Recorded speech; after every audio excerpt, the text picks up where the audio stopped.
One sunny afternoon, a woman was cruising down the interstate when suddenly, thump, thump, thump, her car lurched to the side with a flat tire. She carefully guided it onto the shoulder, sighed, and got out to assess the damage. No spare tire. Traffic roaring past. She popped open the trunk, but instead of the usual roadside gear, she pulled out two large folded cardboard cutouts. Calmly, she set them up behind her car, facing the oncoming traffic. The figures were disturbingly lifelike. Two men in trench coats, wide open, flashing nothing but bare skin underneath. Within seconds, chaos erupted. Horns blared, brakes screeched, cars swerved into other lanes. Traffic ground to a crawl, backed up for miles. Soon, a patrol car rolled up, lights flashing. The officer stormed over, face tight with fury. "Ma'am, what the hell is going on here?" he barked. The woman, unbothered, simply gestured toward her car. "Well, officer, I got a flat."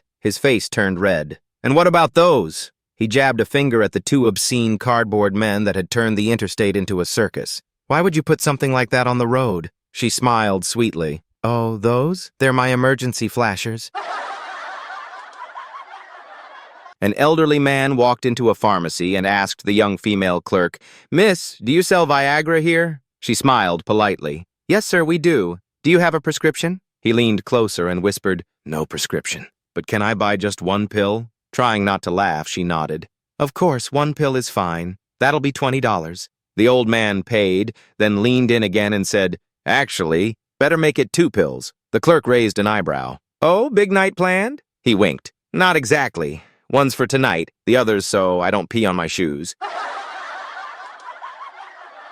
A man was circling the mall parking lot, growing more frustrated by the second. Every row he turned down was jam-packed, not a single space in sight. After what felt like forever, he sighed and looked up at the sky. "Lord," he prayed aloud, "if you help me find a parking spot, I swear I'll give up drinking, start going to Mass every Sunday, and be the best man I can possibly be." No sooner had the words left his mouth than the clouds parted.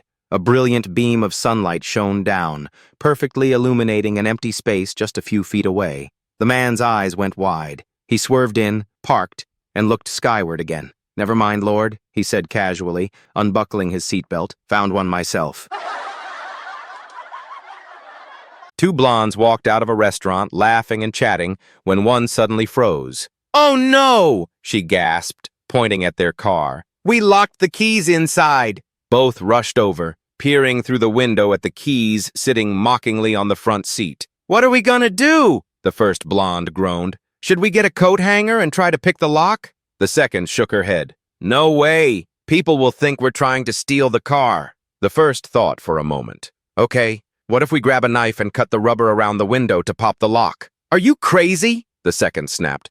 "Then people will just think we're too dumb to use a coat hanger." They stood there in silence, staring helplessly at the locked car. Then the first blonde looked up. Dark clouds were rolling in, and raindrops had just started to fall. "We better figure this out fast," she said urgently. "It's starting to rain, and the sunroof is still wide open."